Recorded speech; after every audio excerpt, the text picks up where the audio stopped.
ਜਦੋਂ ਗੇਮ ਵਿੱਚ ਐਂਟਰੀ ਆ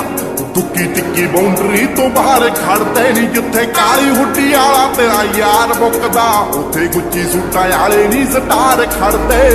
ਕਾਲੀ ਹੁੱਡੀ ਵਾਲਾ ਤੇਰਾ ਯਾਰ ਮੁੱਕਦਾ ਉੱਥੇ ਗੁੱਚੀ ਸੂਟਾਂ ਵਾਲੇ ਨਹੀਂ ਸਟਾਰ ਖੜਦੇ